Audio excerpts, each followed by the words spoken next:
The parrot tale by Rabindranath Tagore পরবর্তী অংশ।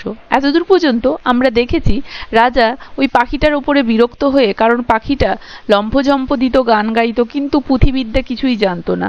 তাই রাজা বিরক্ত হয়ে বলেছিলেন এই পাখি কিছু কাজের নয়, শুধুমাত্র ফল খেয়ে ফলের ঘাটতি করছে আমাদের রাজকীয় ফলের বাজারে, অতএব একে শিক্ষা দাও। তো পাখির শিক্ষা দেওয়ার ভার গিয়ে পড়েছিল রাজার নেফিউর ওপরে। রাজার নেফিউ সমস্ত রকম আয়োজন করেছিলেন।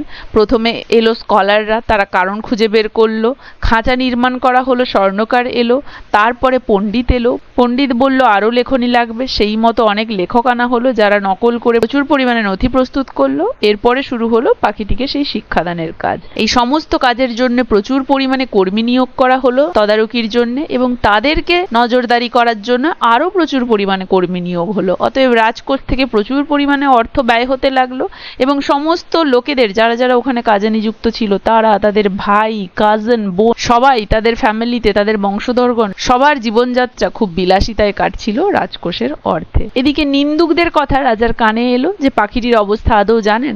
রাজা নেফিউকে ডেকে জিজ্ঞেস করলো এবং পাখিটিকে দেখতে যাওয়ার ইচ্ছে প্রকাশ করলো।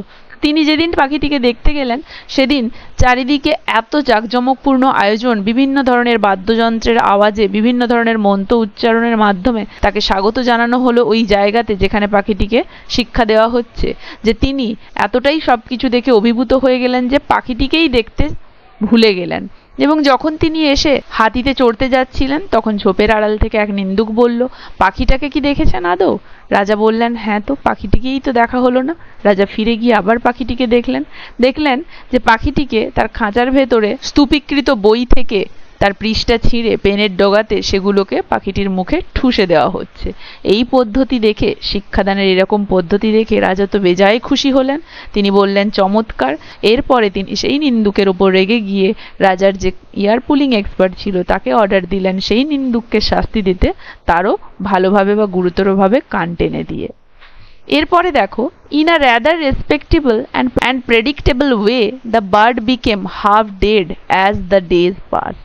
বলছে in a rather respectable and predictable way, তো যথারীতি এগুলোর ফলে and predictable মানে অনুমান স্বরূপ বলা যেতে পারে the bird became half dead, পাখিটা তো এগুলোর ফলে একদমই আধমরা হয়ে গিয়েছিল as the days passed। তো দিন যাওয়ার সাথে সাথে এই সমস্ত কিছুর ফলে এবং অনুমান স্বরূপ, এই সমস্ত কিছুর অনুমান স্বরূপ পাখিটা প্রায় অর্ধমৃত হয়ে গিয়েছিল। এটাই তো স্বাভাবিক, কারণ তাকে কিছু খেতে দেওয়া হচ্ছে না, জল দেওয়া হচ্ছে না, শুধুমাত্র কাগজের টুকরো পেনের ডগা দিয়ে তার মুখে ঠুসে দেওয়া হচ্ছে। The guardians understood that the situation was hopeful। গার্ডিয়ানসরা মানে পাখিটার তদারকিতে যারা ছিল তারা সবাই, সে পণ্ডিত থেকে শুরু করে সবাই, তারা বুঝতে পারলো যে পরিস্থিতিটা আশাবাদী, মানে পরিস্থিতি ভালোর দিকেই হচ্ছে।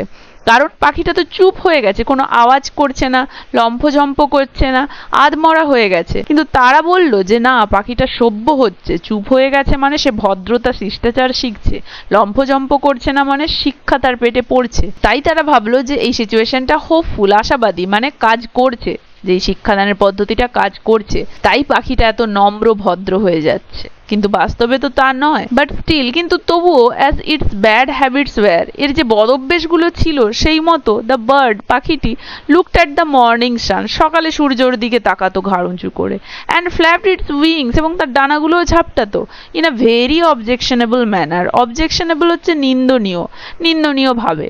মানে পাখি, তাকে শিক্ষা দেওয়া হচ্ছে, এত কিছু করে তার শিক্ষার আয়োজন করা হচ্ছে, এত শিক্ষা দেওয়া হলো, তবুও সে তার পুরনো বদভ্যাস অনুযায়ী সকালে উঠেই সূর্যের দিকে তাকিয়ে আছে ঘাড় উঁচু করে, ডানা ঝাপটাচ্ছে। এটা তো একদমই নিন্দনীয় ব্যাপার।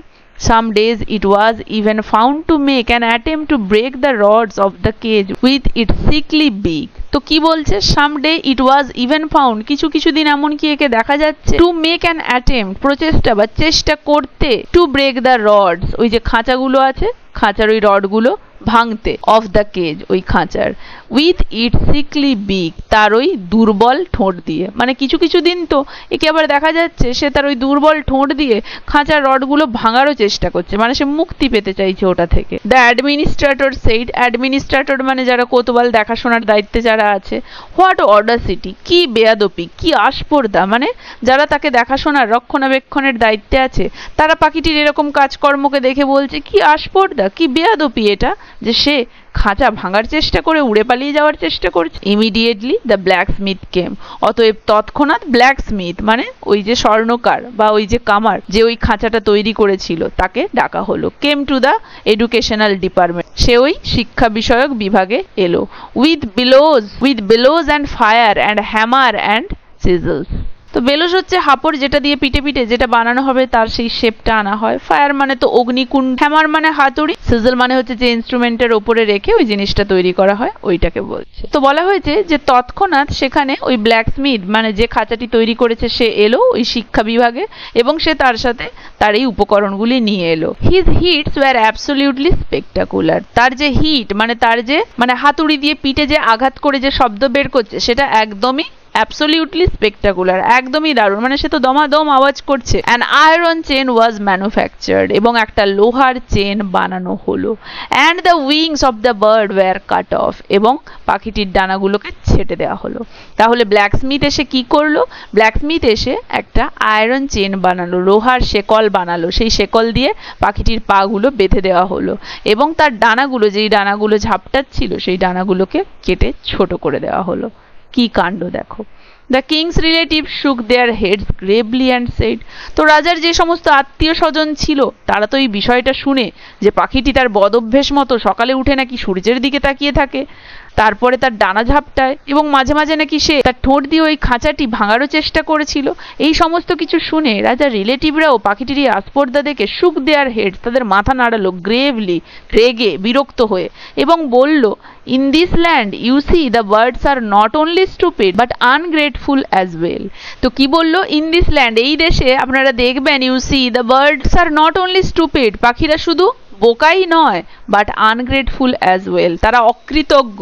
মানে রাজার রিলেটিভরা এই সমস্ত কিছু দেখে বলল যে পাখিটাকে শিক্ষিত করার জন্য এত আয়োজন করা হচ্ছে, এত অর্থ ব্যয় করা হচ্ছে, তবু এর বেয়াদপি দেখুন, কোথায় কৃতজ্ঞ থাকবে তা নয়, সে আরো এই সমস্ত কিছু করছে, অকৃতজ্ঞ পাখি। তাই তারা বলল এই দেশে পাখিরা যে শুধুমাত্র বোকা তা নয়, তারা অকৃতজ্ঞও বটে। Then the pandit came with a pen in one hand and a spare in another and did something which one could really call education. তো কি বলেছে? দেন দ্য পণ্ডিত কেম, তারপরে পণ্ডিত এলো, with a pen in one hand, এক হাতে pen, and a spear in another, অন্য হাতে একটা বর্ষা নিয়ে, অ্যান্ড ডিড সামথিং, এবং এমন কিছু করলো, which one could really call education, যেটাকে দেখে মনে হবে একজনের শিক্ষার একটি উদাহরণ, যেন এটাই উচিত শিক্ষা হয়েছে। মানে পণ্ডিত এলো, তার এক হাতে পেন এবং এক হাতে বর্ষা, এবং সে তারপরে যেটা করলো সেটা বলা যেতে পারে উচিত শিক্ষা, মানে সে শিক্ষার একটি উদাহরণ তৈরি করলো। তো পণ্ডিত এসে শিক্ষার একটি